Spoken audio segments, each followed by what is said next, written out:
Yorug'lik ssenariylari nima uchun kerak? Yorug'lik ssenariylari sog'lig'imizga zarar yetkazmagan holda hayotimizni qulaylashtirib berish uchun kerak. Ular bir necha turga bo'linadi. Umumiy yorug'lik, spotlar va lyustralar. Xonani umumiy ko'rish uchun bizga yordam beradi. Ikkinchi yorug'lik dam olish ssenariysi. Bralar, torshellar, bosh yostiq ortidagi yoritish tizimi.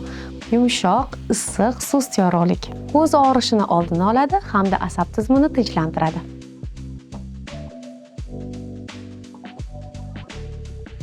Masalan, sizda chaqalog'ingiz bor, ikkita kravat orasida bemalol harakatlana olishingiz uchun, oyog'ingizni, boshingizni urib olmasligingiz uchun yordam beruvchi vosita hisoblanadi. Uchinchi yorug'lik ish yorug'ligi hisoblanadi.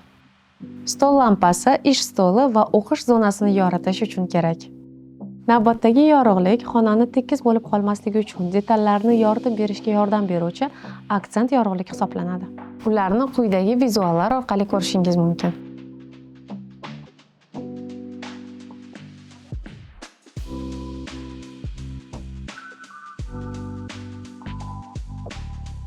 Yorug'likdagi eng so'nggi ssenariy universal deb nomlanadi. Bir tugma orqali barcha yorug'lik ssenariylarini o'chirishingiz mumkin. Bizni kuzatishda davom eting. Rasmiy sahifalarimizga obuna bo'lishni unutmang.